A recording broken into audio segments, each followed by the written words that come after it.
আসসালামু আলাইকুম ওয়া রাহমাতুল্লাহ। কেমন আছেন আপনারা? সকলেই ভালো আছেন? আলহামদুলিল্লাহ, আলহামদুলিল্লাহ। আল্লাহ আমাদের ভালো রেখেছেন, আলহামদুলিল্লাহ। আল্লাহ আমাদেরকেও ভালো রেখেছেন, আলহামদুলিল্লাহ। যারা বাহিরে আছেন সকল ভাইকে আসতে হবে, কষ্ট করে দয়া করে। রাস্তায় যারা আছেন, এই যে মেলা করতেছেন, বাজার খাচ্ছেন, চা পান বিড়ি অনেক কিছু খাচ্ছেন, সকল ভাইকেই কষ্ট করে আসতে হবে। যারা যেখানে আছেন আসতে হবে। আপনার কোনো ব্যবহার দিয়ে আজকের মাহফিলের বিঘ্ন ঘটুক, আমরা এটি চাই না। কি বলেন? আমরা চাই না মাহফিলটা পণ্ড হয়ে যাক, নষ্ট হয়ে যাক। যদি কোনো ব্যক্তির দ্বারা মাহফিলের সামান্য পরিমাণ বিঘ্ন ঘটে যায়, এর জন্য তাকে জবাবদিহিতা করতে হবে। কার দরবারে? আল্লাহর দরবারে জবাব দিতে হবে। আমাদের সাধ্য নাই, সাহস নাই, আল্লাহর কাছে জবাব দিয়ে পার পাই। এজন্য সময় থাকতেই সাবধান হয়ে যায়। এটি কোরআনের মাহফিল, এটি যাত্রা গানের মঞ্চ নয়। এখানে নর্তকী নাচবে না, এখানে আলেমরা কোরআন এবং হাদিস থেকে কথা বলবে। কথা বলেন ঠিক কিনা?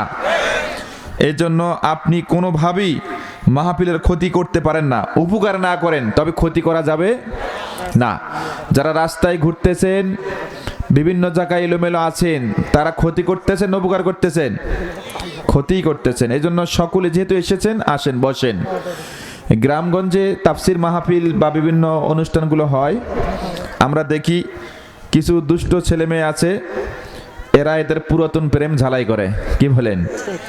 সুযোগটাই কাজে লাগায়। বাড়িতে বলে এসেছে যে আমরা মাহফিল শুনতে যাচ্ছি, এসে কি করে? মাহফিলে বসে না, শুধু সাইটে ঘোরে, দেখে, পরিবেশ লক্ষ্য করে। এর জন্য সকলকেই বলছি, কেউ থাকবেন না। আসতেছে ভাইয়েরা, চলে আসতেছে। আমার বিশ্বাস যে একজন ব্যক্তিও রাস্তায় থাকবেন না, বাহিরে থাকবেন না। চাওয়ালা ভাইয়েরা চা বিক্রি কম করেন, প্রয়োজনে বন্ধ করে দেন। বিক্রি না হোক, অনেক হয়েছে, আর 1 ঘন্টা বিক্রি করব না, খুব বেশি ক্ষতি হবে না। আল্লাহ অন্য দিক দিয়ে আপনাকে পোষায় দেবে। কি বলেন? আমার আম্মা জানরা আছেন, মায়েরা আছেন, আমি সকল মাকে বলবো একদম চুপচাপ বসতে হবে। মা, কথা বলা যাবে না। আমি আপনাদের সন্তান, আপনাদের গর্ভ থেকে আলেমদের জন্ম হয়েছে, আপনাদের গর্ভ থেকে নবী রাসূলদের জন্ম হয়েছে। আপনারা তো সেই মা। আপনার কোনো ব্যবহার দিয়ে মাহফিলের বিঘ্ন ঘটুক, আমরা এটা চাই না। মা, আপনারা সকলের সামনে চাপায় বসেন, একদম কাছাকাছি বসেন, এলোমেলো থাকবেন না। মহিলা মা বোনরা কেউ এলোমেলো থাকবেন না, একদম সামনে এগিয়ে গিয়ে বসেন। আপনারা মাহফিল শুনুন, কোরআন এবং হাদিস থেকে আলোচনা হবে, আপনারা শুনবেন। একজন ব্যক্তিও দুষ্টমি করবেন না।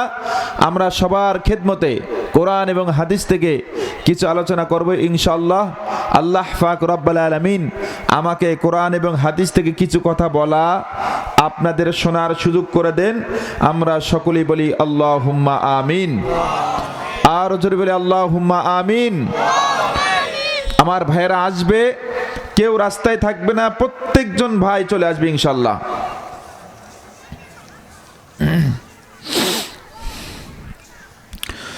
ইন্নাল হামদুলিল্লাহিল্লাযী নাহমাদুহু ওয়া নাস্তাঈনুহু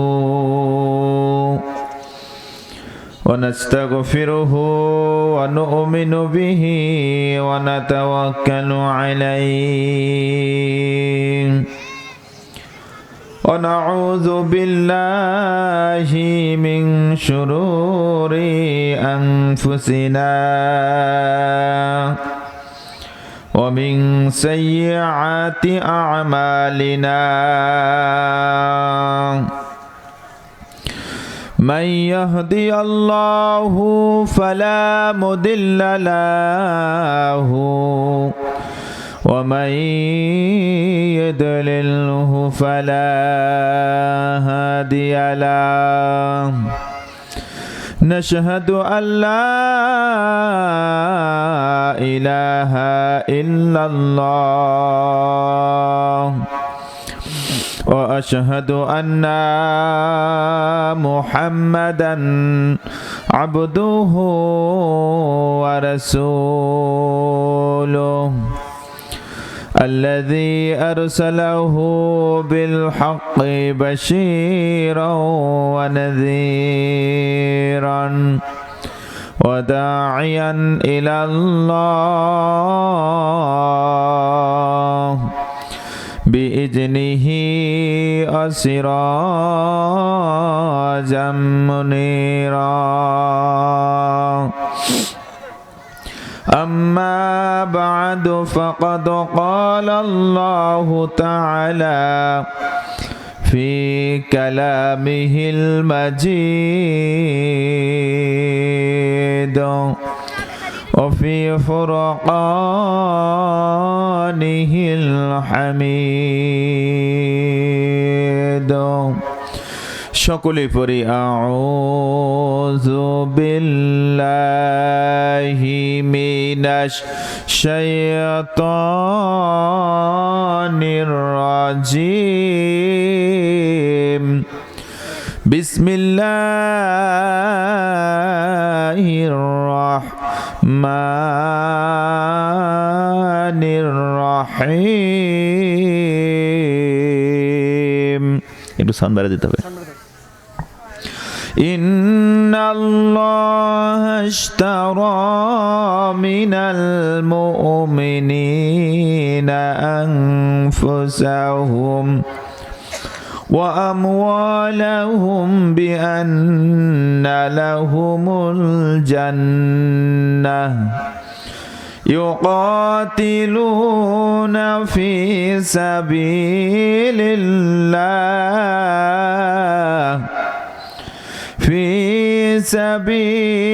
الله فيقتلون ويقتلون صدق الله العظيم. وقال رسول الله صلى الله عليه وسلم إن الذي ليس في جوفه شيء من القرآن كالبيت الخريب رواه الترمذي. إن الله وملائكته يصلون على النبي يا أيها الذين آمنوا صلوا عليه وسلموا تسليما. আমরা সকলেই দরুদ ইব্রাহিম পাঠ করি। আল্লাহুম্মা সাল্লি আলা মুহাম্মাদিন ওয়া আলা আলি মুহাম্মাদ কামা সাল্লাইতা আলা ইব্রাহিমা ওয়া আলা আলি ইব্রাহিম ইন্নাকা হামিদুম মাজিদ। اللهم بارك على محمد وعلى آل محمد كما باركت على إبراهيم وعلى آل إبراهيم إنك حميد مجيد. قدموں میں مصطفیٰ کے قدموں میں مصطفیٰ کے میرا ماجر ہوتا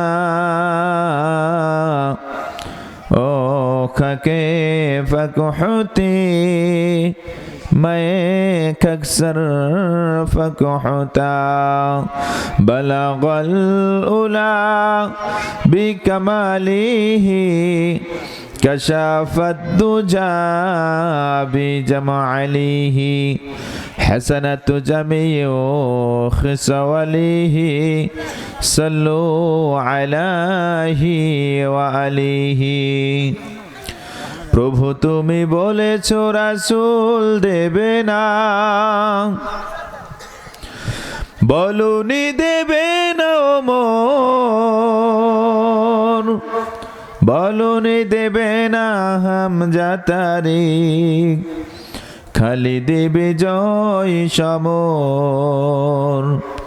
প্রভু তুমি বলেছ রাসূল দেবে না।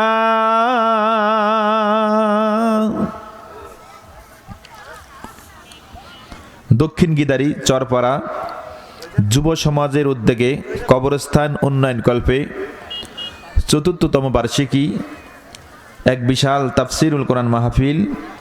উদ্যোক্তার মাহফিলের সম্মানিত সুযোগ্য সভাপতি জনাব হযরত মাওলানা মোহাম্মদ আলী খতিব, দক্ষিণ গিদারি কালীর বাজার জামে মসজিদ, গাইবান্ধা। প্রধান অতিথি জনাব জননেতা মোহাম্মদ আব্দুল করিম, সাবেক চেয়ারম্যান গাইবান্ধা সদর উপজেলা পরিষদ ও আমির বাংলাদেশ জামাত ইসলামী গাইবান্ধা জেলা শাখা। আমন্ত্রিত অতিথিবৃন্দ, বিশেষ অতিথিবৃন্দ, মঞ্চে বসা উলামা ইকরাম, আমার সামনে বসা ইসলাম প্রিয় আল্লাহ ভক্ত মুসলমান ভাই এবং বন্ধুগণ, পদ্মার অন্ত আড়ালে বসে আছেন মা এবং বোনেরা, রাস্তায় দাঁড়িয়ে আছেন এখনো কিছু ভাই যারা টেনশন করতেছে, আমরা দেখি হুজুরের কণ্ঠ কেমন, যদি ভালো হয় যাব, না হলে এখান থেকে আউট হব। আছে না নাই? সবার জন্য দোয়া করি, সকলের জন্য দোয়া করি এবং শুরুতে সকলকে সালাম জানাই, আসসালামু আলাইকুম ওয়া রাহমাতুল্লাহ। কেমন আছেন আপনারা? আমাদের ভালো রেখেছেন কে? ভালো রাখেন কে? সব কিছুর মালিক কে? আল্লাহর প্রতি বিশ্বাস আমাদের আছে না নাই? কম না বেশি? কম না বেশি? যদি বেশি থাকে সকলেই প্রাণ খুলে মন উজাড় করে দিয়ে আমরা সকলে জোর ও কণ্ঠে রবের শুকরিয়া জ্ঞাপন করি। সকলেই বলি আলহামদুলিল্লাহ। দরুদ এবং সালাম বর্ষিত হোক বিশ্ব মানবতার মুক্তির দিশারি আকাই নামদার তাজদারে মদিনা আহমদ মুস্তাফা মুহাম্মদ মুস্তাফা, আমরা সকলে বলি সাল্লাল্লাহু আলাইহি ওয়াসাল্লাম। সম্মানিত ভাইয়ের আমার, সেই সঙ্গে দোয়া করছি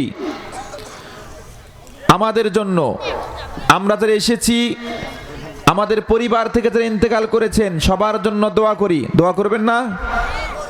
সেই সঙ্গে দোয়া করছি আমরা আমাদের প্রিয় ব্যক্তিদের জন্য, যাদের ত্যাগের বিনিময়ে, রক্তের বিনিময়ে বাংলাদেশ স্বাধীন হয়েছে। কথা বলেন ঠিক কিনা? এই বাংলাদেশ 1971 সালে স্বাধীন হয়েছিল। সেই স্বাধীনতার সার্বভৌমত্ব ইতিপূর্বে বারবার ভুলণ্ঠিত হয়েছিল। এই স্বাধীনতার সার্বভৌমত্ব রক্ষার জন্য 2024-এ বাংলার জমিনে কিছু যুবক ছাত্র জনতা ঐক্যবদ্ধ হয়ে বাতিলদের বিরুদ্ধে জগদ্দল পাথরের বিরুদ্ধে লড়েছে। কথা বলেন ঠিক কিনা? রক্ত দিয়ে বাংলাদেশকে পুনরায় স্বাধীন করেছে। দোয়া করবেন না? আমার এলাকা শহীদ আবু সাইদ চেনেন? নাম শুনেছেন? যার রক্তের বিনিময়ে বাংলাদেশ দ্বিতীয়বারের মতো স্বাধীন হয়েছে। কথা বলেন ঠিক কিনা? যুবকরা বলেছিল বুকের ভিতর দারুণ ঝড়, বুক পেতেছি গুলি কর। বাতিল শক্তিরা গুলি করে আমার প্রিয় ভাই শহীদ আবু সাইদের কলিজাকে ঝাঁঝরা করে দিয়েছিল, কিন্তু তিনি বাতিলের কাছে মাথা নত করেন নাই। ঐক্যবদ্ধ হয়ে ছাত্র সমাজকে দেখিয়ে দিয়েছেন, গোটা বিশ্ববাসীকে দেখিয়ে দিয়েছেন যে মুসলমানরা জীবন দিতে জানে, তেগিরা জীবন দিতে জানে, বিপ্লবীরা জীবন দেয়, কিন্তু জগদ্দল পাথরের কাছে আত্মসমর্পণ করে না। কথা বলেন ঠিক কিনা? এক নদী রক্ত পেরিয়ে বাংলার আকাশে রক্তিম সূর্য আনলে যারা, তোমাদের এই ঋণ কোনদিন শোধ হবে না। না না না, শোধ হবে না। কথা বলেন ঠিক কিনা? মৃত্যুর মুখোমুখি দাঁড়িয়ে 20 কোটি মানুষের জীবনের সন্ধান আনলে যারা, তোমাদের এই ঋণ কোনদিন ম্লান হবে না। না না না, ম্লান হবে না। কথা বলেন ঠিক কিনা? এই জন্য দোয়া করি তাদের জন্য যারা রক্ত দিয়েছে, জীবনকে বিলিয়ে দিয়েছে আল্লাহর জন্য, দেশের জন্য, জনগণের জন্য, শহীদ আবু সাঈদ থেকে শুরু করে গোটা বাংলাদেশের ছাত্ররা বুকে বুকে বুলেট গ্রহণ করেছে, বাতিলের কাছে আপোষ করেন নাই, মাথা নত করেন নাই। রক্ত পিপাসের রক্ত খাবে, রক্ত চাই, রক্ত ছাড়া তা কিছুই বোঝে না। আর বাংলাদেশের জনগণ রক্ত দিয়েছে, বাংলাদেশটাকে জগদ্দল পাথর মুক্ত করেছে। কথা বলেন ঠিক কিনা? আমরা দোয়া করি আল্লাহ পাক রব্বুল আলামিন আমাদের আপনজন আব্বা আম্মা থেকে শুরু করে এই স্বাধীনতা যুদ্ধে যারা জীবনকে বিলিয়ে দিল, আল্লাহ সকলকে ক্ষমা করে দিয়ে জান্নাতের মেহমান হিসেবে কবুল করুন। সকলে বলি আল্লাহুম্মা আমিন। আর জোরে বলি আল্লাহুম্মা আমিন। ভাই সাউন্ড বাড়া দিতে হবে, আর একটু বাড়া দিতে, সাউন্ড হচ্ছে না ভাইয়ের আমার। সম্মানিত ভাইয়ের রাগ করতেছেন? চলবে চলবে। শুরুতেই আমি আপনাদেরকে বলে যাই, মাথায় রাখবেন, মনে রাখবেন, এই যে পোস্টার আপনারা দেখতেছেন, ইতিপূর্বে বিগত 16 বছর ধরে এই পোস্টারে কিছু নেতা নেত্রীর নাম দেওয়া হয়েছিল যারা মাহফিলের বিরোধিতা করেছে, কোরআনের বিরোধিতা করেছে। আজকে তাদের নাম আছে, কাটা পড়েছে। আমি স্পষ্ট ভাষায় বলে দিতে চাই, আগামী 50 বছরেও তাদের নাম আর পোস্টারের খাতায় উঠবে না ইনশাআল্লাহ। বলেন। এই জন্য কোরআন থেকে তাফসীর করতে কোনো ভয় আছে? টেনশন আছে? কোনো টেনশন নাই, হতাশা নাই। আমরা কোরআন এবং হাদিস থেকে কথা বলবো। আল্লাহ পাক রব্বুল আলামিন আমাকে কিছু কথা বলা আপনাদের শোনার ধৈর্য দান করুক। সকলে বলে আল্লাহুম্মা আমিন। আর জোরে বলে আল্লাহুম্মা আমিন। সম্মানিত ভাইয়েরা, আবার আমি সরাসরি কোরআন থেকে যাচ্ছি। যে যেখানে আছেন সকলকে আসতে হবে, একদম কাছাকাছি এসে বসতে হবে। দূরের ভাইয়েরা কাছে আসেন, যারা দাঁড়িয়ে আছেন সকলকে আসতে হবে। আসেন ভাই, এই দাঁড়ানো বাপজানরা আসেন, এই ছোট হাফিজিয়াত ছাত্ররা আসেন, সাইডে বসেন। রাস্তায় কেউ থাকবেন না, সামনে যেন দাঁড়ানো লোক না দেখা যায়। দুই পাশে জায়গা আছে, আসতে পারবেন। আল্লাহ পাক রব্বুল আলামিন দুনিয়ার জমিনে মানুষ পাঠিয়ে দিয়েছেন। আল্লাহ রাব্বুল আলামিন বললেন, ওয়ামা খালাকতুল জিন্না ওয়াল ইনসা ইল্লা লিয়াবুদুন।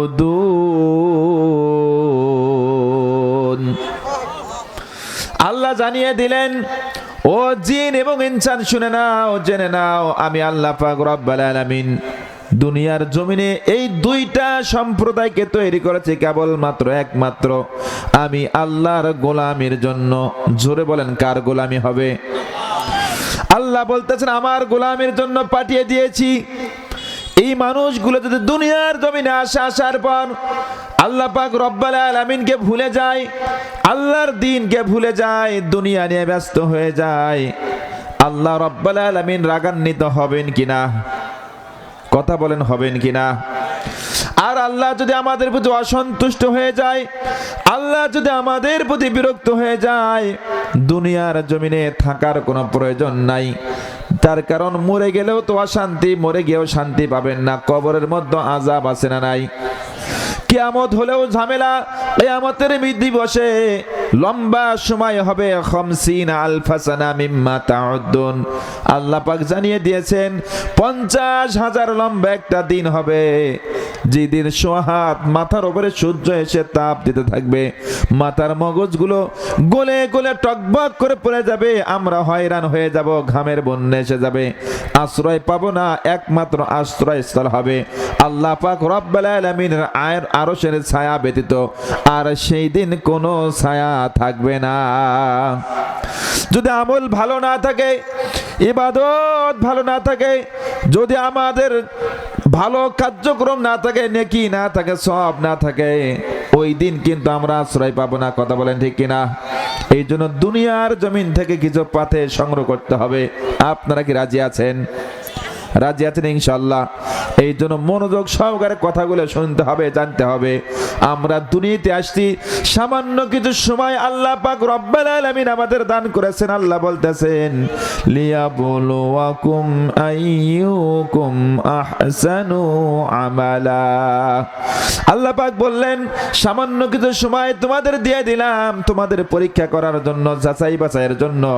এই সময়টুকু তোমরা কতটুকু আমল করতে পারো, ইবাদত বন্দেগী করতে পারো, এবং যাহা তোমরা অর্জন করবে আমার কাছে নিয়ে আসবে, আমি আল্লাহ সে অনুযায়ী তোমাদের ফয়সালা করব এবং সে অনুযায়ী তোমাদের বিচার হবে। জোরে বলি আল্লাহু আকবার। আমল যদি ভালো হয় জান্নাত আছে না নাই?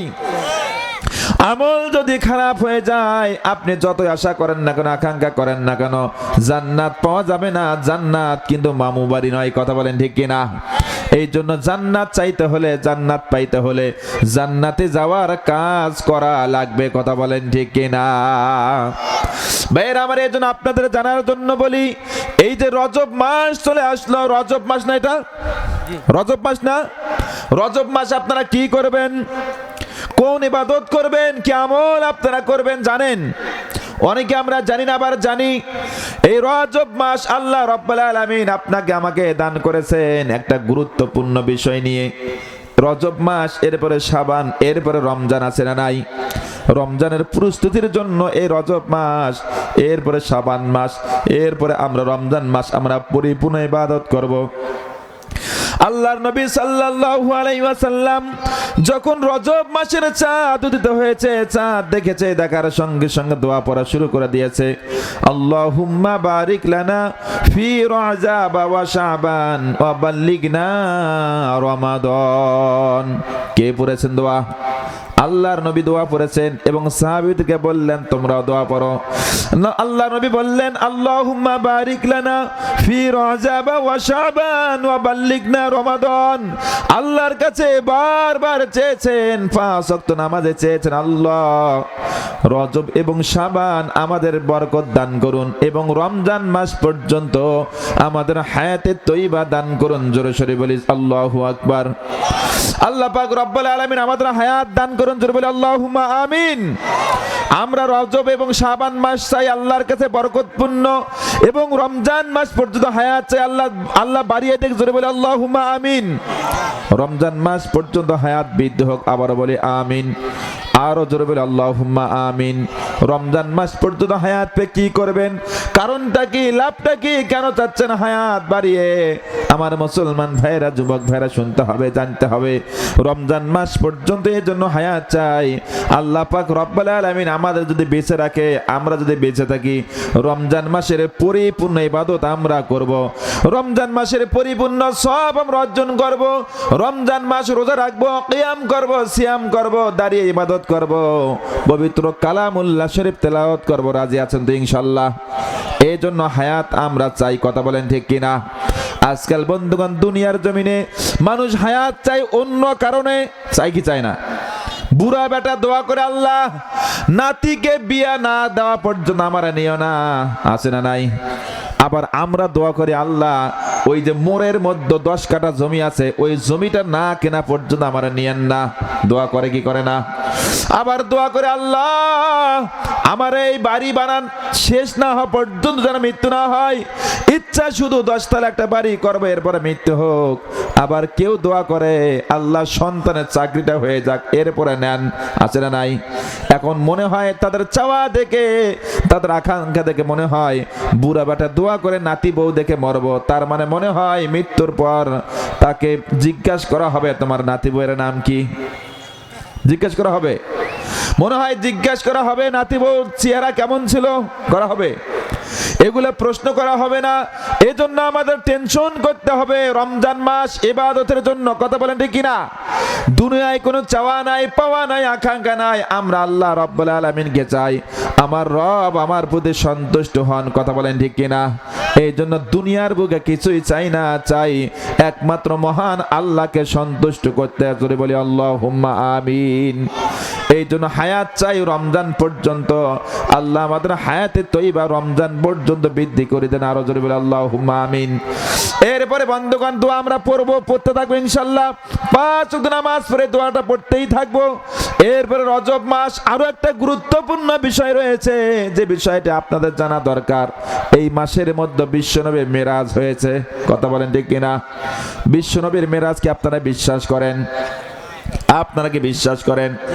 ভাইয়ের আমার, বিশ্বাস আমাদের হয়। আল্লাহর নবী সাল্লাল্লাহু আলাইহি ওয়াসাল্লাম মেরাজ করেছেন। কি করেছেন? আল্লাহর সঙ্গে দিদার করেছেন, সাক্ষাৎ করেছেন। রাত্রিবেলা ইসরা হয়ে গেল, সাক্ষাৎ হয়ে গেল।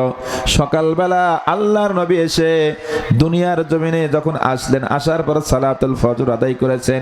ফজর সালাত শেষ করে সাহাবীদেরকে সামনে রেখে ঘুরিয়ে বসেছেন। ঘুরিয়ে বসে আল্লাহর নবী সাল্লাল্লাহু আলাইহি ওয়াসাল্লাম সাহাবীদেরকে বলতেছেন, আজকে তোমাদের নতুন নতুন কোনো স্বপ্ন আছে কিনা, কোনো আলোচনা আছে কিনা, বলো, আমি ব্যাখ্যা করে দেব। সাহাবীরা বললেন, আমাদের নতুন কোনো স্বপ্ন নাই, আলোচনা নাই, আপনি বলুন। আল্লাহর নবী বললেন, শুনে নাও তাহলে। এই যে গত রাত চলে গেল, রাত্রিতে আল্লাহ রাব্বুল আলামিন জিবরাইল মারফতে আমার কাছে এসেছিলেন এবং জিবরাইলের মারফতে আমাকে সাতটা আসমান জমিন দেখাইছেন, জাহান্নাম দেখিয়েছেন, জান্নাত দেখিয়েছেন। আমি সব কিছু দেখলাম, আল্লাহর সঙ্গে দিদার হয়ে গেল। বন্ধুগণ, সাহাবীরা মেনে নিয়েছেন। ওই রাস্তা দিয়ে আবু জাহেল যাচ্ছিল। আবু জাহেল বিশ্বনবীর কথা শুনে তিনি থমকে দাঁড়ালেন এবং চিন্তা করতেন, আরে মুহাম্মদ ভাবছিলাম পাগল, কিন্তু আসলে পাগল সে হয়েছে। এত বড় পাগল লোক আর আমার সামনে আসে নাই। সে নাকি সামান্য সময়ের মধ্যে এত কিছু দেখলে নাকি সম্ভব। আপনারাই বলেন, নাকি সম্ভব? সম্ভব না? অবশ্যই সম্ভব। সম্ভব, 100 বার সম্ভব, বারবার সম্ভব, 1000 বার সম্ভব, লক্ষ বার সম্ভব। কথা বলেন ঠিক কিনা? আল্লাহ চাইলে সব কিছুই সম্ভব। কথা বলেন। এবার কাকে জানাবেন? কাকে জানাবেন? আবু বকর সিদ্দিক রাদিয়াল্লাহু তাআলা আনহু, তিনি বাড়িতে আছেন। আবু জাহেল দৌড়ে গেলেন আবু বকর সিদ্দিকের বাড়িতে। আবু বকর সিদ্দিক রাদিয়াল্লাহু তাআলা আনহুর কাছে গিয়ে বলতেছেন, আবু বকর, তোমার বন্ধু যাকে তুমি পীর মানো, ভক্ত হও, ভক্তি করো, সে এত উল্টা পাল্টা কথা বলতেছে যেগুলো মেনে নেওয়া যায় না। আবু বকর বলতেছেন, কি হয়েছে খুলে বলো। আবু জাহেল বলতেছেন, তোমার নবী মুহাম্মদ, সে বলতেছে সে নাকি রাত্রিবেলা আল্লাহর সঙ্গে দেখা করেছে। এটা কি মানা যায়? আবু বকর বলতেছেন, এটা কি মুহাম্মদ নিজে বলেছে? বলে, হ্যাঁ নিজে বলেছে, এখনো বলতেইছে ঘটনা। বলেছে, তখন সঙ্গে সঙ্গে বলতেছেন, আল্লাহর নবী বিশ্ব নবী মুহাম্মদ রাসূলুল্লাহ সাল্লাল্লাহু আলাইহি ওয়াসাল্লাম, তার মুখ দিয়ে যদি এই কথাটি বের হয়ে থাকে আমি বিশ্বাস করব এবং বললাম অবশ্যই অবশ্যই সত্য ঘটনাই বলেছে। জোরে সরে বলি আল্লাহু আকবার। আবু বকরকে সঙ্গে করে নিয়ে আবু জাহেল গেলেন মসজিদ নববীতে। এবার বিশ্বনবী সাল্লাল্লাহু আলাইহি ওয়াসাল্লাম তখন সেখানে বসে আছেন, বসে বসে গল্প বলতেছেন। আল্লাহর নবী আবু বকরকে দেখে চোখের পানি ফেলে দিয়েছেন। নবী বলতেছেন, আবু বকর, এরা তো আমার কথাগুলো বিশ্বাস করে না, তুমি আসলা, তুমি কি আমার কথাগুলো বিশ্বাস করবে না? আল্লাহর সঙ্গে আমার দিদার হয়েছে, সাতটা আসমান জমিন দেখেছি, আমি জাহান্নাম জান্নাত দেখেছি, সব হয়েছে, তোমার কি বিশ্বাস হয় না? আবু বকর চোখের পানি ছেড়ে দিয়ে বলতেছেন, ইয়া রাসূলুল্লাহ, ইয়া হাবিবাল্লাহ, পৃথিবীর কেউ যদি বিশ্বাস না করে আমি সাক্ষ্য দিলাম, আমি জানিয়ে দিলাম আপনার মেয়েরা সত্য হয়েছে, আপনার ইসরা সত্য হয়েছে, আপনি যাহা বলতেছেন সব সত্য ঘটনা বলেছেন। জোরে সরে বলি সুবহানাল্লাহ। চোখের পানি মুছলেন এবং আবু বকরকে বললেন, আবু বকর, তুমি শুধু আবু বকর না, তুমি হলা সিদ্দিক, তুমি হলা সত্যবাদী, তোমার মতো ভালো মানুষ আর পৃথিবীর জমিনে কেউ হয় না। জোরে বলি সুবহানাল্লাহ। আবু বকর সাক্ষী দিলেন, এই যে মেরাজের ঘটনা আল্লাহর নবী সাল্লাল্লাহু আলাইহি ওয়াসাল্লামের সঙ্গে এই রজব মাসের মধ্যেই ঘটেছিল। কথা বলেন ঠিক কিনা? এই রজব মাসে ঘটেছিল। কেন ঘটলো, কিভাবে ঘটলো? ভাইরা আমার, আল্লাহর নবী সাল্লাল্লাহু আলাইহি ওয়াসাল্লাম 40 বছর বয়স যখন হয়ে গেল, কত বছর? 40 বছর বয়স হয়ে গেল।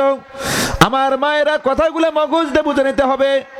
আমার বাপজানরা কথাগুলো একদম মগজ দিয়ে বুঝে নেবেন, কানগুলো খরগোশের মতো খাড়া করেন। আমি কি বলতে চাই বুঝাইতে যে একটু বুঝবেন। 40 বছর বয়সে আল্লাহ পাক রব্বুল আলামিন তাকে নবুয়তের দায়িত্ব দিয়েছেন, কোরআন দিয়েছেন। কোরআন পেয়েছেন, দাওয়াতি কাজ চালাচ্ছেন, দাওয়াতি মিশন চলমান রয়েছে। 40 বছর বয়স থেকে শুরু করে 47 বছর পর্যন্ত, মাত্র 7 বছর ইকামতে দ্বীনের খেদমত করেছে। এক আল্লাহর দাওয়াত দিয়েছে কোরআন দিয়ে, এক আল্লাহর দাওয়াত দিয়েছে কিতাবুল্লাহ, আল্লাহর পক্ষ থেকে যে কিতাব এসেছে কিতাব দিয়ে দাওয়াত দিয়েছে। লোকজন তেমন ইসলাম ধর্ম গ্রহণ করে নাই। আবু জাহেল, উতবা, সাইবা এরকম বড় বড় কাফেরগুলো আল্লাহর নবী এবং তার সঙ্গী সাথী যারা ছিল, ইসলাম ধর্ম যারা গ্রহণ করেছে, সকলকে বন্দি করে শিহাবে আবু তালেবের মধ্যে বন্দি করে রেখেছেন। জোরে বলে নাউজুবিল্লাহ। দীর্ঘ টানা 3.5 বছর জেল খাটার পর, 3.5 বছর জেল খাটার পর, কষ্ট করার পর যখন মুক্ত হলেন, মুক্তি পেলেন, মুক্তি হওয়ার পর আল্লাহর নবী সাহাবীদেরকে নিয়ে আবারও দাওয়াতি মিশন শুরু করে দিলেন। আল্লাহর নবী সাল্লাল্লাহু আলাইহি ওয়াসাল্লাম দাওয়াতি কাজ করেন। আবু তালেব ছিলেন আল্লাহর নবীর চাচা। আবু তালেব তাকে সান্ত্বনা দিয়েছেন, সহযোগিতা করেছেন। আবু তালেবকে ভয় করে কেউ আল্লাহর নবীকে আর বাধা দিতে পারে না, সামনাসামনি কেউ আসেন না। এমনি করে বন্ধুগণ, বিশ্বনবী সাল্লাল্লাহু আলাইহি ওয়াসাল্লাম তার নবুয়তের দায়িত্ব যখন 10 বছর পূর্ণ হয়ে গেল, 10 বছর পর এবার আবু তালেব ইন্তিকাল করলেন। এরপর ইন্তিকাল করার পর বিশ্বনবী মর্মাহত হয়ে গেলেন, হতাশায় পড়ে গেলেন। এর কিছুদিন পর 5 থেকে 7 দিনের মধ্যে আবার মা খাদিজা রাদিয়াল্লাহু তাআলা আনহা ইন্তিকাল করলেন। আল্লাহর নবী একদম দুনিয়ার জমিনে এতিম হয়ে গেলেন। এতিম হয়ে গেলেন। কে তাকে সহযোগিতা করবে? কে তাকে অর্থনৈতিক সাপোর্ট করবে? কে তাকে বাহুবল দিয়ে সাহস দেবে, সাহস যোগাবে? কেউ আর পাশে নাই। এবার বন্ধুগণ, যখন আবু তালেব ইন্তেকাল করলেন, মা খাদিজা ইন্তেকাল করলেন, কাফের বেঈমানরা বিশ্ব নবীর উপর অত্যাচার শুরু করে দিল। মক্কার জমিন আর দাওয়াতি কাজ করতে দেয় না, দাওয়াত দিতে দেয় না। আল্লাহর নবীকে নির্যাতন শুরু করে দিল, মারধর শুরু করলো। আল্লাহর নবী সাল্লাল্লাহু আলাইহি ওয়াসাল্লাম পাল্লক পুত্র যায়েদকে সঙ্গে নিলেন, সঙ্গে করে নিয়ে তায়েফের ময়দানে গেলেন।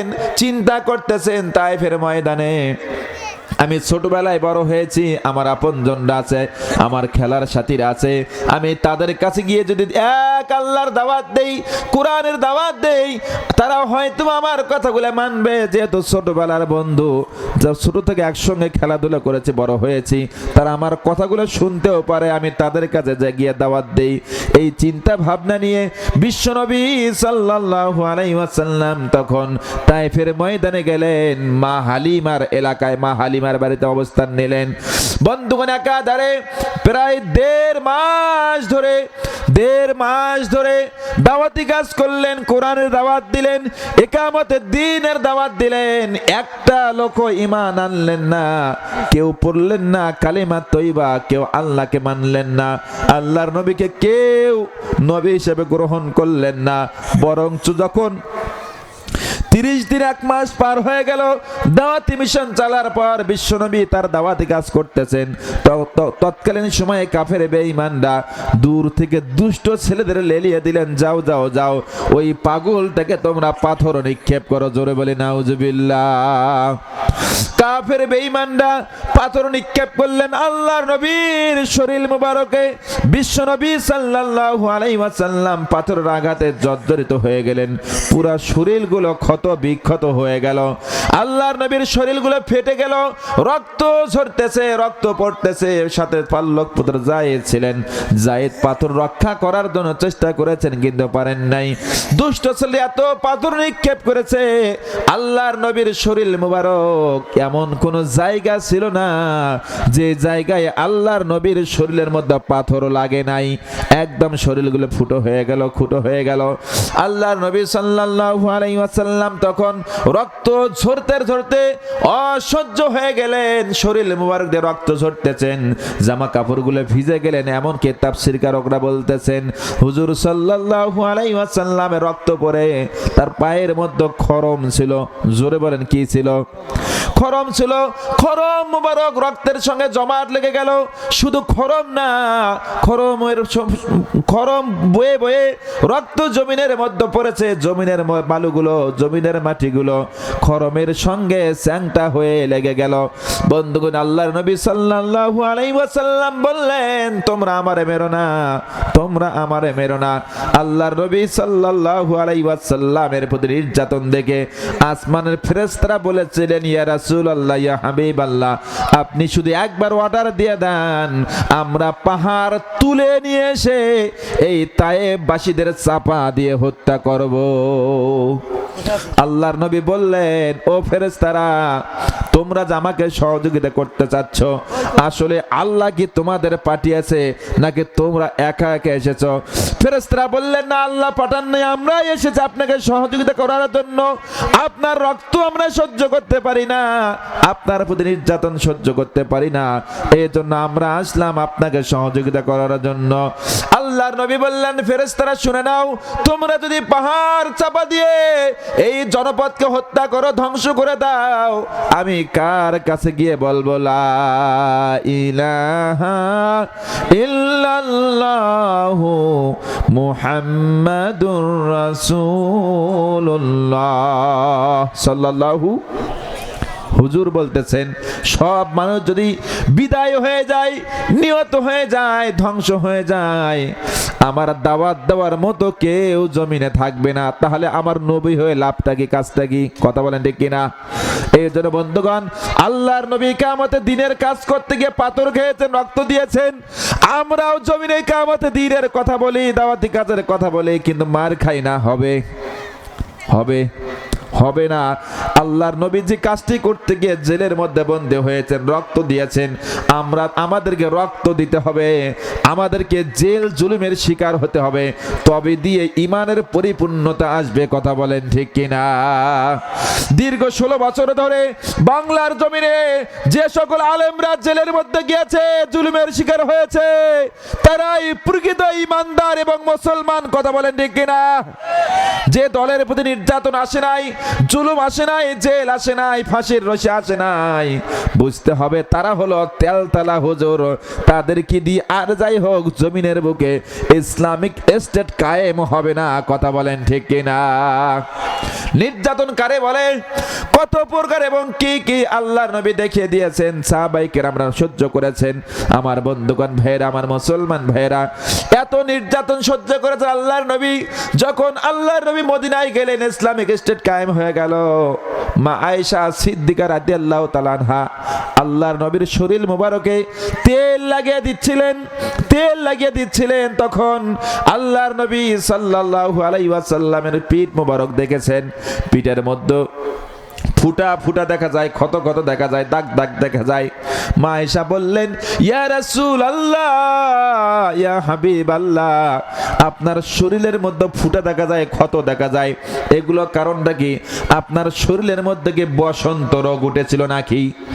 আল্লাহর নবী বললেন, আয়েশা, তুমি এটা কি বললা? যার শরীরের মধ্যে মশা মাছি পড়া নিষেধ, যার শরীরের মধ্যে কোনো পশু পাখি পড়া নিষেধ, যে শরীরের মধ্যে একটা মশা পড়তে পারে না, এই শরীরের মধ্যে বসন্ত রোগ আসতে পারে নাকি? আসতে পারে নাকি? আসতে পারে না। আয়েশা বললেন, তাহলে দাগগুলো কেন? হুজুর বলতেছেন, দাগগুলো কেন সেটা জানো, কিন্তু কেন বললা? আল্লাহ নবীর শরীরে বসন্ত রোগ হয়েছিল। আল্লাহর নবী এমন একজন ব্যক্তি যার শরীরের মধ্যে কোনোদিন মশা মাছি পড়েন নাই। কথা বলেন কিনা? আল্লাহর নবী এত সম্মানিত ব্যক্তি, আল্লাহ পাক রব্বুল আলামিন তাকে ইজ্জত দিয়েছেন, সম্মান দিয়েছিলেন। যার শরীর মুবারক ঘামলে ওই ঘামগুলো সাহাবায়ে কেরামরা মুছে নিতেন, এগুলোকে আতর হিসেবে ব্যবহার করতেন। জোরে বলে সুবহানাল্লাহ। শুধু তাই নয়, আল্লাহর নবী যে রাস্তা দিয়ে হেঁটে গিয়েছেন, ওই রাস্তা মিশক আম্বারের চাইতে হোসেন একদম সুঘ্রাণ ছড়িয়েছে। আল্লাহর নবী কোন সাহাবীর মাথার মধ্যে হাত বোলা দিতেন, সঙ্গে সঙ্গে তার মাথা দিয়ে সেন আসতো। কথা বলেন ঠিক কিনা? শুধু তাই নয়, আল্লাহর নবী যদি দুনিয়ার জমিনে প্রস্রাব করেছেন, পায়খানা করেছেন, এগুলো জমিনের উপর টিকে থাকেন নাই। যখনই পায়খানা করেছে সঙ্গে সঙ্গে মাটি ফাঁক হয়ে সেগুলোকে গ্রহণ করেছে। জোরে বলে আল্লাহু আকবার। হুজুর বললেন, আয়েশা, এই নবীর শরীরে কি রোগ হতে পারে? আয়েশা বললেন, ইয়া রাসূলুল্লাহ, বুঝতে পেরেছি, আমি ভুল করেছি, আপনি জানিয়ে দেন কেন এমনটা হলো। বিশ্বনবী তখন বললেন, আয়েশা, দাওয়াতি কাজ করার কারণে, আল্লাহর জমিনে আল্লাহর দ্বীন কায়েমের চেষ্টা করার অপরাধে কাফের বেঈমানরা তাদের সন্তানদের লেলিয়ে দিয়ে আমার শরীরটাকে ঝাঁঝরা বানিয়ে দিয়েছিল। আমার শরীরের মধ্যে পাথরের ক্ষত বিক্ষতের চিহ্নগুলো আজ পর্যন্ত বহমান রয়েছে। আয়েশা, আমার শরীরের মধ্যে কোনো বসন্ত রোগ আসে নাই। জোরে বলে আল্লাহু আকবার। আমরা হলাম সেই নবীর উম্মত। কথা বলেন ঠিক কিনা? বিশ্ব নবীর উম্মত হতে পেরে বেজার না খুশি? জোরে বলেন, বেজার না খুশি? ভাইয়ের আমার, আপনার সেই নবীর উম্মত হয়েছি। এখন জমিনের বুকে আল্লাহর নবীর দ্বীন, আল্লাহর নবীর আদর্শ বাস্তবায়ন করতে হবে। রাজি আছেন না নাই? জমিনের বুকে আল্লাহর নবীর আদর্শ বাস্তবায়ন হোক। সব নেতা দেখা শেষ, আল্লাহর নবী বিশ্ব নবীর আদর্শ বাস্তবায়ন হবে বাংলার জমিনে। রাজি আছেন না? কারা কারা নাই হাত তোলেন দেখি। নাই। হ্যাঁ, মাথা ঠিক আছে বাবা? হ্যাঁ, শুনলে হবে না, আজ বুঝতে হবে, মনোযোগ দিয়ে শুনতে হবে। আমরা চাই বাংলার জমিনে কোরআনের হুকুমত কায়েম হোক। কথা বলে ঠিক কিনা? বদর আর আসবে না। আল্লাহ সাহাবীদের মাধ্যমে বদর দিবসে বিজয় দিয়েছিলেন। এই বদর আর আসবে না, আসবে সামনে ব্যালট। কথা বলেন ঠিক কিনা? ব্যালট যুদ্ধের মাধ্যমে ইসলামের পক্ষের শক্তি, কোরআনের শক্তিকে ভোট দিয়ে বিজয় করতে হবে। কারা কারা রাজি আছেন? দুহাত উঁচু করে আল্লাহকে দেখান। লিল্লাহে তাকবীর। আল কোরআনের আলো। কোরআন আছে যে দলে, নামাজ আছে যে দলে। হ্যাঁ, ওয়াদা যেন ঠিক থাকে। এক কাপ চায়ের কাছে বিক্রি হব 300 টাকা, 100 টাকা, 1000 টাকার নোট দিলে ভোট যাবে? কেউ পাবে না। সব নেতা দেখা শেষ। আগামীতে আল কোরআনের বাংলাদেশ। কথা বলেন ঠিক কিনা? সম্মানিত ভাইরা আমার, তার কারণ বিগত 53 বছর আমরা দেখেছি এই বাংলাদেশকে শাসন করেছে, শোষণ করেছে, বাংলাদেশ নিয়ে খেলেছে, বাংলাদেশ নিয়ে হেরেছে, অনেক হয়েছে। সকলে শান্তি প্রতিষ্ঠার কথা বলেছে, জনগণের ভাগ্যের পরিবর্তনের কথা বলেছে, কেউ পারে নাই, কারণ কোরআন দিয়ে কেউ চলে নাই, চালাই নাই। কথা বলেন ঠিক কিনা? এই জন্য কোরআন ছাড়া বাংলাদেশের শান্তি প্রতিষ্ঠা করা সম্ভব হবে কোনো একদিন। এ দেশের আকাশে কালেমার পতাকা দুলবে, সেদিন সবাই খোদাই বিধান পেয়ে দুঃখ বেদনা ভুলবে। কথা বলেন ঠিক কিনা? অশান্তির ক্রোধানলে মরিস না ধুকে ধুকে, আয় তোরা দিকে দিকে ছুটে আয়। খোদার আইন ছাড়া অন্য কিছুতে আর, খোদার আইন ছাড়া অন্য কিছুতে আর মানুষের শান্তি না মিলবে। সেদিন সবাই খোদাই বিধান পেয়ে দুঃখ বেদনা ভুলবে। কথা বলেন ঠিক কিনা? ভাইরা আমার, এই জন্য কোরআনের আইন চাই, সৎ লোকের শাসন চাই। কথা বলেন ঠিক কিনা? সম্মানিত ভাইরা আমার, রাগ করতেছেন, বিরক্ত হলেন আপনারা। আমি যে আয়াত তেলাওয়াত করেছি এদিকে যাব, এখন রাগ করবেন? এতক্ষণ যে আলোচনা হলো এটা টেস্ট ছিল। কি ছিল? টেস্ট। আমি আপনাদের টেস্ট করে দেখলাম যে আলোচনা শোনেন কিনা। চলবে? টেস্টে কেমন মনে করলেন? চলে? চলে ইনশাল্লাহ বলেন চলে? চলবে ইনশাল্লাহ, কোরআনের কথা চলবে। এই কোরআনকে কেউ থামিয়ে দিয়ে আটকে রাখতে পারবে না। আগামীতে কোরআন দিয়ে সংসদ চলবে, দেশ চলবে, তাফসীর হবে, কেউ আটকাইতে পারবে না ইনশাল্লাহ। বলেন। আমি এখন সরাসরি কোরআন থেকে কথা বলি। আল্লাহ পাক রব্বুল আলামিন আমাদের কি বললেন? সূরাতুত তাওবা 111 নম্বর আয়াতে আল্লাহ পাক রব্বুল আলামিন বলতেছেন, ইন্নাল্লাহা আশতারা মিনাল মুমিনিনা আনফুসাহুম ওয়া আমওয়ালাহুম বিআন্না লাহুমুল জান্নাহ। কার কথা? আল্লাহ পাক বলতেছেন, আমি মুমিনদের কাছ থেকে ক্রয় করে নিয়েছি জান এবং মাল, এই শর্তে আমি তাদেরকে জান্নাত দেব। জোরে বলেন, কি দেব? কে বলেছেন কথাটি? আর জোরে বলেন, কে বলেছে? আল্লাহর নাম নিতে ভয় লাগে নাকি? ভয় করতেছেন? ভয় করছে? আল্লাহর নাম নিতে কোনো ভয় নাই। ইতিপূর্বে মাহফিলগুলোতে তাকবীর চলে নাই। আবার এক নেতা মঞ্চে দাঁড়িয়ে বলেছে আল্লাহর নামের তাকবীর নাকি জঙ্গিবাদের তাকবীর। নাউজুবিল্লাহ বলেন। স্বয়ং আল্লাহর নবী বললেন, কুল্লু তাকবীরাতিন সাদাকা, প্রত্যেকটি আল্লাহর নামে তাকবীর হয় সাদাকা সমতুল্য সব। এই তাকবীর নাকি কোনো দলের তাকবীর, এটা কোনো দলের নয়, মতের নয়, এটা সরাসরি মুসলমানদের তাকবীর। কথা বলেন ঠিক কিনা?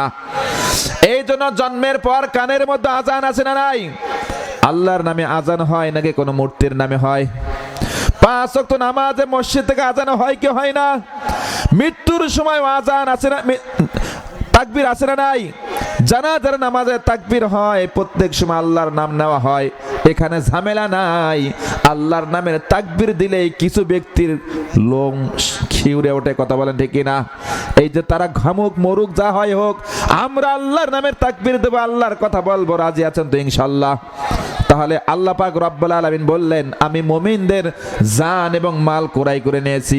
মুমিনদের জান এবং মাল আল্লাহ তাআলা ক্রয় করে নিয়েছেন। বিনিময় কি দেবে? কি দেবে? জোরে বলেন, কি দেবে? জান্নাত দেবে। এখন শোনেন, বেচা কেনা হচ্ছে কার সঙ্গে? বেচা কেনার সাথে সম্পর্ক কয়টা মনে আছে? বলতে পারবেন? 4টা। জোরে বলেন, কয়টা? বেচা কেনার সঙ্গে সম্পর্ক হলো 4টা। জোরে বলেন, কয়টা? জোর হলো না, আরো জোরে। 4টা সম্পর্ক। আমার মায়েরা শুনবেন, বোনেরা শুনবেন, আমার বাপজানরা শুনবেন, আমার যুবক ভাইয়েরা কানগুলো খাড়া করেন খরগোশের মতো। আমি আপনাদের বুঝাইতে চাচ্ছি, আল্লাহ পাক বলতেছেন বেচা কেনা করতে হবে আল্লাহর সঙ্গে এবং আমাদের সঙ্গে। বেচা কেনার সম্পর্ক হলো 4টা। 1 নম্বর, বেচা কেনার জন্য একটা বস্তু লাগে। জোরে বলেন, কি লাগে? আরো জোরে, কি লাগে? বস্তু লাগে। 2 নম্বর, এটার একটা নির্ধারিত মূল্য লাগে। কথা বলেন ঠিক কিনা? একটা বস্তুর পরে মূল্য ঠিক করতে হয়, আবার মূল্য যদি না ঠিক থাকে তাহলে সিন্ডিকেট হয়। কথা বলেন ঠিক কিনা? যেমনটা বাংলাদেশে ইতিপূর্বে 16 বছর হয়েছে, তরমুজের যদি 100 টাকা কিনে সেটা আবার 800 টাকা বিক্রি করে। খালি সিন্ডিকেট আছে না নাই? মুরগির দাম জায়গায় বাড়ে জায়গায় কমে, কোন জিনিসের দাম স্থিতিশীল থাকে না। কথা বলেন ঠিক কিনা? আবার আমরা দেখলাম আলুর কেজি মোবাইলের মধ্যে ফেসবুকে 400 টাকা কেজি, বাজারে কিনতে গেলে 50 টাকা পাওয়া যায়। কথা বলেন ঠিক কিনা? আবার কিছু ভুয়া গুজব ছড়ায়, এই গুজবের দিন শেষ, আর গুজব চলবে না। বাংলার জনগণ যাহা বলবে সেটাই হবে। কথা বলেন ঠিক কিনা? আর দাদাগিরি নয়, আর অন্য দেশের পূর্বগিরি নয়। এখন বাংলার জমিনের হিসাব পাতি বাংলাদেশের জনগণ করবে। কথা বলেন ঠিক কিনা? এই জন্য বলতেছিলাম বেচা কেনার সঙ্গে সম্পর্ক 4টা। একটা বস্তু লাগে, নির্ধারিত মূল্য লাগে, এরপরে একজন ক্রেতা লাগবে, এরপরে 4র্থ নাম্বার একজন বিক্রেতা লাগে। কথা বলেন ঠিক কিনা? এবার আল্লাহ বলতেছেন আমি বিক্রি করব। কে বিক্রি করবে? আল্লাহ বিক্রি করবে জান্নাত। বস্তু হলো জান্নাত, এরপরে মূল্য হলো আমাদের জান এবং মাল, এরপরে ক্রেতা হলাম আমরা। এই জন্য বন্ধুগণ, এই 4টা বিষয় লাগে। আপনারা কি মনোযোগ দিবেন? একটু একটু খরগোশের মতো কানগুলো খাড়া করেন। আমার মায়েরা বোনেরা একটু জায়গা হচ্ছে না মা, সামনে এগিয়ে বসেন মা, আপনাদের জন্য আমি স্পেশাল কিছু বক্তব্য দেব। আমার মা চুপচাপ করে বসে যান, যতটুকু জায়গা আছে বসে যান, আমি আপনাদের খেদমতে বলে যাব সামনে কথা। আমার মায়েরা কেউ ডিস্টার্ব করবে না, এক বোন আর এক বোনকে বসার জায়গা করে দেন, একজন আর একজনকে শোনার পরিবেশ করে দেন। যেহেতু কোরআনের কথা, যে শুনবে সেও সব পাবে, যে শোনার পরিবেশ করে দেবে তারও আমল নামায় সওয়াব আছে না নাই? এই জন্য যে যেখানে আছেন চুপচাপ করে বসে যান, জায়গা যতটুকু আছে বসে যান, আর জায়গা বাড়ানোর সুযোগ হবে না, চুপচাপ করে বসে যান, শুনতে থাকেন। যুবক ভাইরা বসে যান, শুনতে থাকেন। এবার আল্লাহ পাক রব্বুল আলামিন বলতেছেন, আমি মুমিনদের জান এবং মাল ক্রয় করতে চাই। কে বলতেছেন? আল্লাহ পাক জান এবং মাল ক্রয় করতে চান। এখন আপনার দিকে বলে যে আমাদের জানের মালিক কে? আমাদের সম্পদের মালিক কে? এই জান এবং মাল দুটার মালিক আল্লাহ। এই দুইটা আল্লাহ ক্রয় করতে চাই। আপনারা কি দিতে রাজি আছেন? আমরা কি দিতে রাজি আছি? আল্লাহর দেওয়া জিনিস আল্লাহকেই দেব, বিনিময় আমরা জান্নাত পাবো। কথা বলেন ঠিক কিনা? এই জন্য সহজ ভাষায় আমরা জান্নাত নিতে চাই। রাজি আছেন? রাজি আছেন? কারা কারা আছেন দুহাত আল্লাহকে দেখান। লিল্লাহে তাকবীর। আল্লাহ, আমরা আপনার জান্নাত চাই। এই মাহফিলে এসে ওয়াদা করলাম আল্লাহ, দুনিয়ার বুকে যত পরীক্ষা আছে দেব, এরপরে আমাদের জান্নাত চাই। হাত নামান, আমিন বলেন। ভাইরা আমার, যুবক ভাইরা শুনে নেবেন কথাগুলো। এই জান্নাতটা মামু বাড়ি নয়, আপনি চাইলেন আর পাইবেন এমনটা হতে পারে না, এমনটা নয়। আল্লাহ পাক বলতেছেন, আম হাসিবতুম আম তাদখুলুল জান্নাহ ওয়ালাম্মা ইয়াতিকুম মাসালুল লাযিনা খালাউ মিন ক্বাবলিকুম মাসাতহুমুল বাসাউ ওয়া দাররা ওয়া জিলজিলু হাত্তা ইয়াকুলার রাসূল ওয়াল্লাযিনা আমানু মাআহু মাতা নাসরুল্লাহ আলা ইন্না নাসরুল্লাহিল করিব। আল্লাহ পাক বলতেছেন, তোমরা কি মনে করেছো টুকটাক করে দুইটা সেজদা মারবা আর জান্নাতে যাবা? এমনটা নয়। জান্নাত পাইতে হলে জান্নাতে যাবার কাজ করতে হবে। আবার কাজ করতে গেলেই বাতিলদের লাঠির বাড়ি আছে না নাই? জেলের শিকার আছে না নাই? জুলুমের শিকার হতে হয়। এরপরে তোরা টিকে থেকে আল্লাহর কাছে সাহায্য প্রার্থনা করে আল্লাহ পাক রব্বুল আলামিন বললেন, আমি আল্লাহ তোমাদের নিকটে আছি, একদম কাছাকাছি আছি। যখন যাহা লাগবে আমি আল্লাহ তখন তোমাদের সেটা দিয়ে সম্মানিত করব। জোরে বলে আল্লাহুম্মা আমিন। ভাইরা, এই জান্নাত চেয়েছেন সাহাবায়ে কেরামরা। আমরা জানি ফিরআউন পৃথিবীর বুকে সর্বশ্রেষ্ঠ সন্ত্রাস ছিল। আসিয়ার গল্প আমরা কে না জানি? জানি না? ফিরআউনের স্ত্রী ছিলেন আসিয়া। আসিয়া ফিরআউনের দরবারে ফিরআউনের সংসার করেছেন এবং মুসার কালেমা তৈবা পড়েছেন। কালেমা পড়ে মুসলমান হয়েছেন এবং এক আল্লাহর ইবাদত করে, স্বামীকে পূর্ব মানে না। বন্ধুগণ, মুসলমান ভাইরা, যুবক ভাইরা, কথাগুলো বুঝে নেবেন।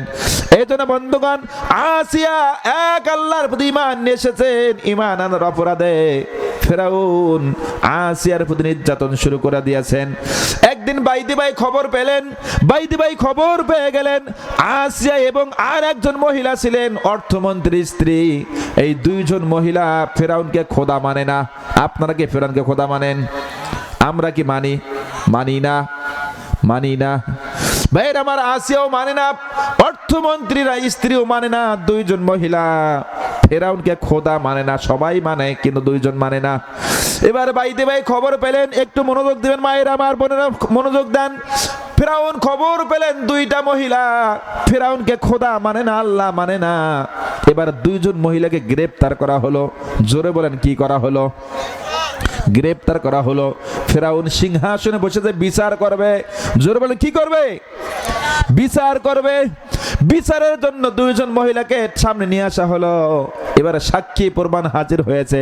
হ্যাঁ, চুপি চুপি তারা দুজন এক আল্লাহর ইবাদত করে, ফিরআউনের ইবাদত করে। ফিরআউন বললেন, তোমাদের সাক্ষী সব পেয়েছি, এই মুহূর্তে তোমাদের কালেমা ছেড়ে দিতে হবে। আসিয়া বললেন, জীবন যাবে তবু ঈমান যাবে না। মুসলমানরা জীবন দিতে জানে কিন্তু ঈমান দিতে জানে না।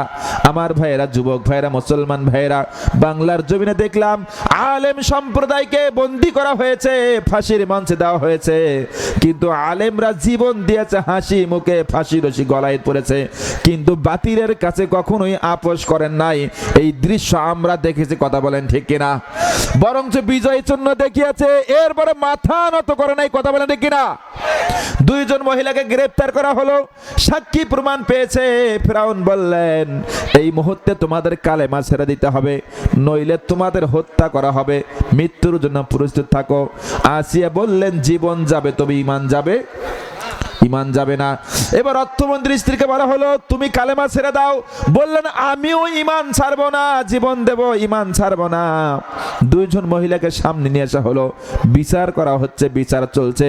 তাদেরকে বলা হলো, তোমরা কি এর শাস্তির পরিণাম জানো, ভয়াবহতা জানো? বললেন যে আমরা জানি, হয় মৃত্যুদণ্ড, আর মরে গেলে আল্লাহর জান্নাত আমাদের জন্য আছে না নাই? ভাইরা মেরে, এই আয়াতের কথা বলতেছিলাম, তাফসীর পড়েছে, সেখান থেকে কথাগুলো বলতেছি, একটু মনোযোগ দেন। আল্লাহর নবী সাল্লাল্লাহু আলাইহি ওয়াসাল্লাম অত্যাচারের শিকার হয়েছেন, সাহাবায়ে কেরামরা হয়েছেন, ফিরআউনের স্ত্রী আসিয়া নিজেও হয়েছেন। আসিয়া বুঝতে পেরেছেন মৃত্যু হবে, অর্থমন্ত্রী স্ত্রীও বুঝতে পেরেছে মৃত্যু হবে। এবার অর্থমন্ত্রী স্ত্রীর কোলের মধ্যে শিশু সন্তান ছিল, ছোট বাচ্চা, কথা বলতেই ঠিকঠাক পারে না।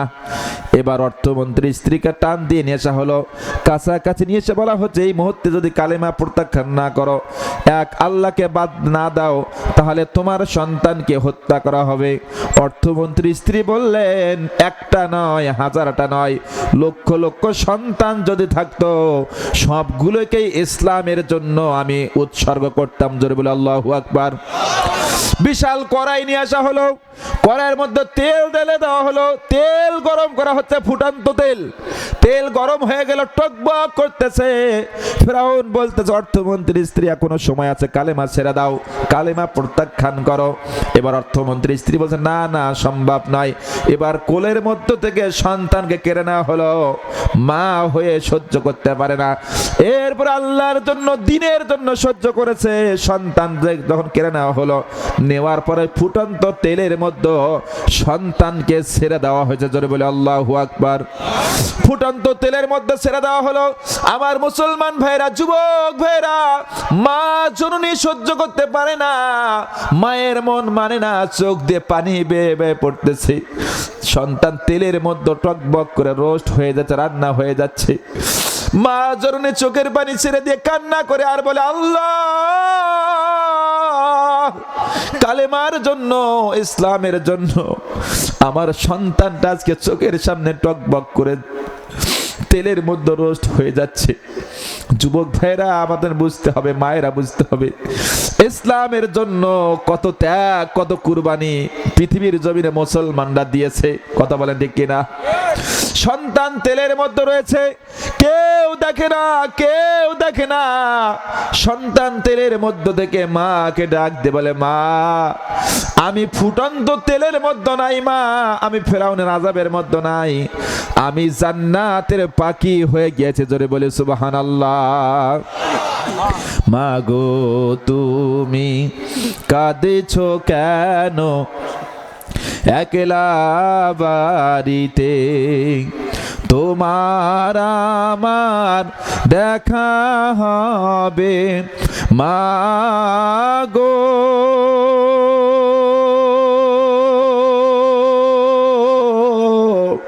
তোমার আমার দেখা হবে জান্নাতের সিঁড়িতে মা। মাগো, তুমি কাঁদিছ কেন একলা বাড়িতে? তুমি তো মা শিখিয়েছিলে শহীদরা মরে না, তাই হয়েছি শহীদ মাগো, অভিমান করো না। মুস্কি হেসে খোকা ডাকটি মাগো,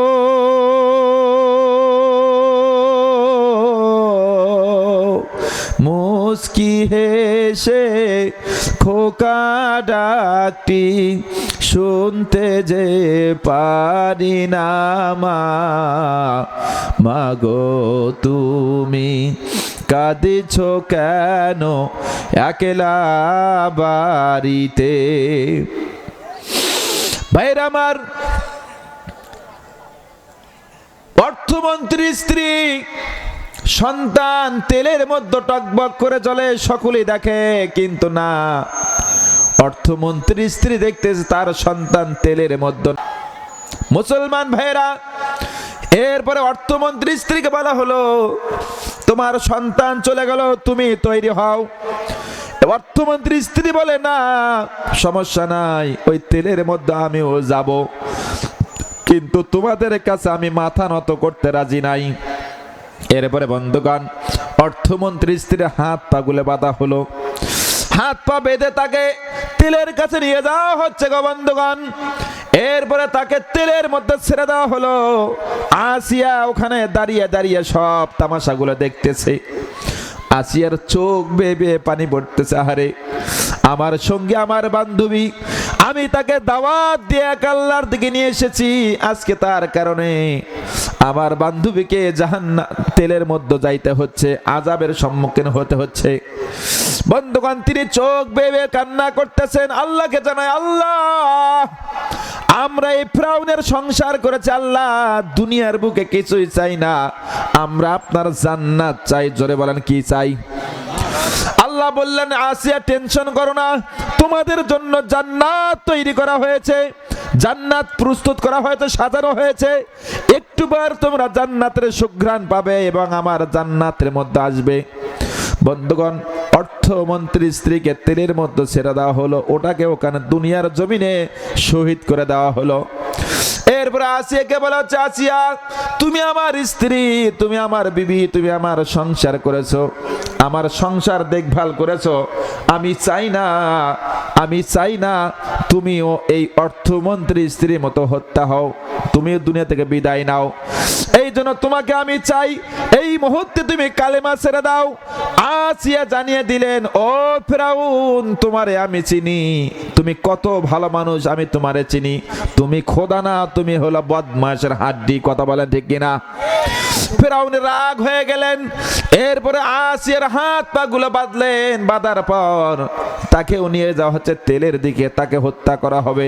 তার পূর্বে তার হাত কাটা হলো, এক হাত কাটা হলো, ঈমান ছেড়ে দাও, আর এক হাত কাটা হলো, কালেমা প্রত্যাখ্যান করো। এরপরে যখন রাজি হলেন না, আসিয়াকেও তেলের মধ্য দিয়ে হত্যা করেছে, দুনিয়ার জমিন থেকে বিদায় হয়ে গেল। আল্লাহ রাব্বুল আলামিনকে সাক্ষী রেখে শাহাদাতের নজরানা পেশ করলেন। জোরে বলে আল্লাহু আকবার। আমার মুসলমান ভাইরা, যুবক ভাইরা, এই জন্য কালিমার জন্য জীবন দিতে হয়। আপনাদেরকে বলবো, আল্লাহ বললেন, ইন্নাল্লাহা আশতারা মিনাল মুমিনিনা আনফুসাহুম ওয়া আমওয়ালাহুম বিআন্না লাহুমুল জান্নাহ। আল্লাহ বললেন, আমি মুমিনদের জান নেব এবং মাল নেব। এই জন্য প্রথমে আল্লাহ পাক রব্বুল আলামিন জানের পরীক্ষা দিলেন। ফিরআউনের স্ত্রী আসিয়া এবং অর্থমন্ত্রী স্ত্রী দুইজন পরীক্ষা দিয়েছেন। তারা পরীক্ষায় পাশ করেছেন নাকি ফেল করেছেন? জোরে বলতে, পাশ করেছেন না ফেল করেছেন? জীবন দিয়েছে কিন্তু পরাজয় বরণ করেন নাই, মাথা নত করেন নাই। এই জন্য বন্ধুগণ, যারা ইসলামের জন্য জীবন দেয়, কালিমার জন্য জীবন দেয়, আল্লাহর জন্য জীবন দেয়, রাসূলের জন্য জীবন বিলিয়ে দেয়, দেশের জন্য জীবন বিলিয়ে দেয়, এরা দুনিয়ার জমিন থেকে বিদায় নেয় না, মরে না, তারা শাহাদাতের নজরানা পান করেন। এই জন্য শহীদদেরকে মৃত্যু বলা যাবে না, তাদেরকে শহীদ বলতে হবে। এই জন্য ইসলামের পক্ষে জীবন তারা দিয়েছেন। এরপরে আমরা আসবো, আমরা দেখলাম হযরত আম্মার রাদিয়াল্লাহু তাআলা আনহু আল্লাহর নবীর সাহাবী ছিলেন। আম্মার ছোট মানুষ, ইসলাম ধর্ম গ্রহণ করেছেন, কালেমা পড়েছেন। এই কালেমা পড়ার অপরাধে আবু জাহেল তাকে অত্যাচার করেছে। আবু জাহেল অত্যাচার সহ্য করতে না পেরে বাড়ির মধ্যে গেলেন। তার মা হযরত সুমাইয়া রাদিয়াল্লাহু তাআলা আনহাকে বললেন, মা, কালেমা পড়ার অপরাধে আমাকে তারা মারধর করেছে। মা, এবার সুমাইয়া বললেন, তুমি কালেমা ত্যাগ করো। তখন সুমাইয়ার কথা শুনে তার সন্তান আম্মার বললেন, মা, কখনোই কালেমা ত্যাগ করা যাবে না। মা, ইসলামের জন্য জীবন দিয়ে শাহাদাতের নজরানা পেশ করতে হয়। দুনিয়া থাকার জায়গা নয়, দুনিয়া চিরস্থায়ী আমরা থাকবো না, থাকার জন্য আসি নাই। মা, যেতে হবে কবরে। ওই কবরটা যেন আমাদের জন্য জান্নাতের বাগান হয়, ফুল বাগান হয়, এর জন্য জীবন দেব মা, তবু কালেমা আমরা ছাড়বো না। কথা বলেন ঠিক কিনা? আমার মুসলমান ভাইরা, যুবক ভাইরা, আম্মার রাদিয়াল্লাহু তাআলা আনহু তার মা সুমাইয়াকে বুঝালেন, সুমাইয়াও ইসলাম ধর্ম গ্রহণ করলেন, কালেমা পড়লেন। আবু জাহেল খোঁজ পেয়েছেন, আম্মার রাদিয়াল্লাহু তাআলা আনহুকে ধরে নিয়ে আসলেন, বেঁধে ফেললেন। তার মা সুমাইয়াকে ধরে নিয়ে আসলেন, বেঁধে ফেললেন। বন্ধুগণ, বাঁধার পর সুমাইয়াকে বলা হচ্ছে, আবু জাহেলের পক্ষ থেকে বলা হচ্ছে, কালেমা ছেড়ে দাও, কালেমা ভুলে যাও, আল্লাহকে ভুলে যাও, আল্লাহ নবীকে ভুলে যাও। সুমাইয়া বললেন, জীবন যাবে তবু ঈমান যাবে না। এই বলার অপরাধে আবু জাহেল নিজে বিশাল বল্লম নিয়ে এসেছেন। নিয়ে আসার পর সুমাইয়া রাদিয়াল্লাহু তাআলা আনহা তার হাত পাগুলো বেঁধে ফেলেছেন। বেঁধে ফেলার পর বিশাল বল্লম দিয়ে তার লজ্জা স্থানের উপর আঘাত করেছেন। জোরে বলে আল্লাহু আকবার। ভাইরা আমার, আঘাত করেছেন। আঘাত করার কারণে সুমাইয়া রাদিয়াল্লাহু তাআলা আনহা দুনিয়ার জমিন থেকে বিদায় নিলেন। পাশে ছিলেন আম্মার, তার হাত পা বেঁধে রাখা হয়েছে। আমার মুসলমান ভাইরা, যুবক ভাইরা, চোখের সামনে মাকে হারিয়েছে আম্মার। আল্লাহকে ডাক দিয়ে বলেছে, আল্লাহ, আমার মা ইসলামের জন্য জীবন দিল, আপনি আমাকে ধৈর্য ধারণ করার তৌফিক দান করুন। পাশে সাহাবীরা ছিলেন, আম্মারকে সান্ত্বনা দিচ্ছেন, আম্মার হতাশ হয় না, টেনশন করো না। ইসলামের জন্য প্রথম মহিলা জীবন দানকারী, শাহাদাত বরণকারিণী মহিলা হলো তোমার মা হযরত সুমাইয়া রাদিয়াল্লাহু তাআলা আনহা। জোরে বলি আল্লাহু আকবার। আল্লাহ পাক রব্বুল আলামিন তাকে জান্নাতের মেহমান হিসেবে কবুল করেছেন। এই জন্য কালেমার জন্য, ইসলামের জন্য জীবন দেওয়া লাগে। কথা বলেন ঠিক কিনা? আমরাও দিতে প্রস্তুত আছি। বাংলার জমিনে কোরআনের রাজ কায়েমের জন্য, ইসলামী হুকুমত কায়েমের জন্য যদি রক্ত দিতে হয়, জীবন দিতে হয়, আপনারা রাজি আছেন না নাই? সকলে আছেন?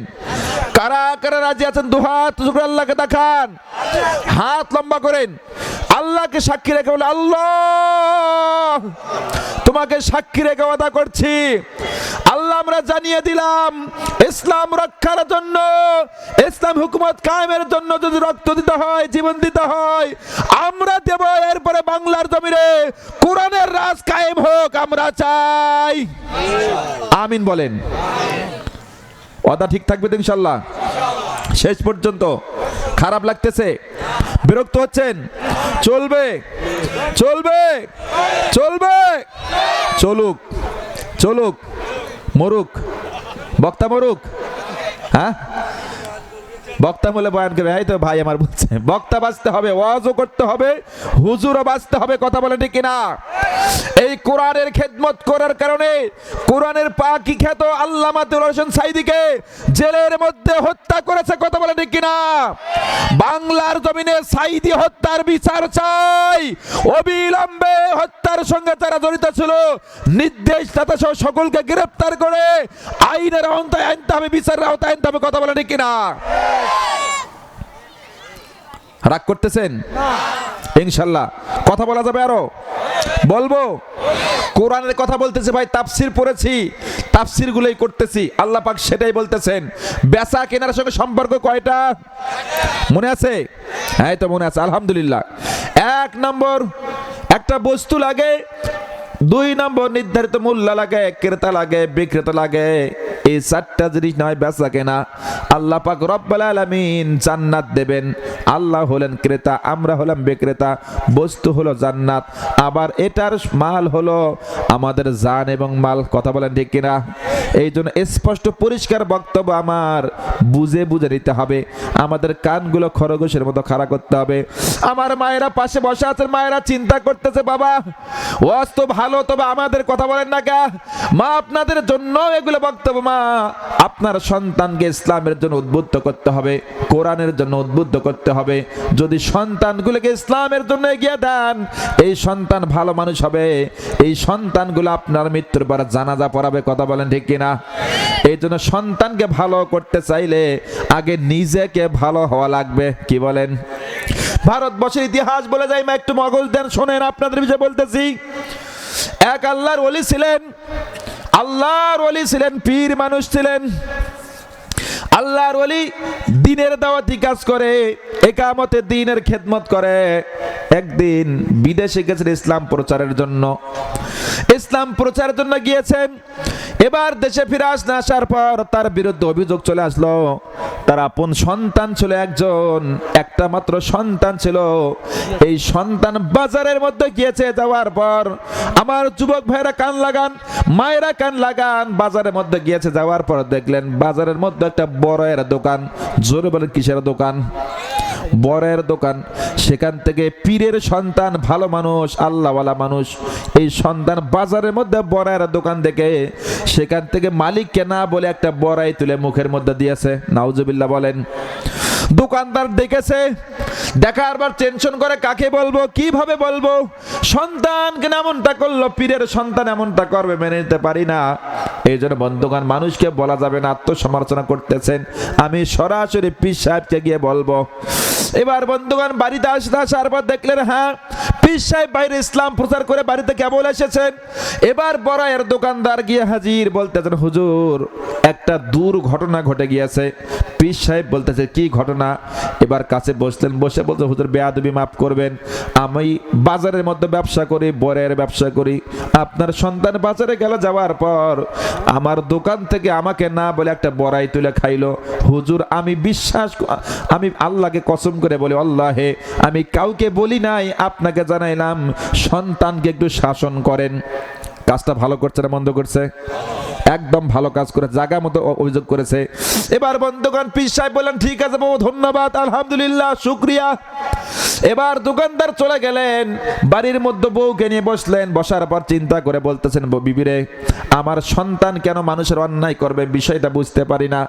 ও বিবি, তুমি চিন্তা করে দেখো, জীবনে তুমি কোন এরকম অন্যায় করেছিলে কিনা, তুমি কোনো পাপের সঙ্গে জড়িত হয়েছিলে কিনা?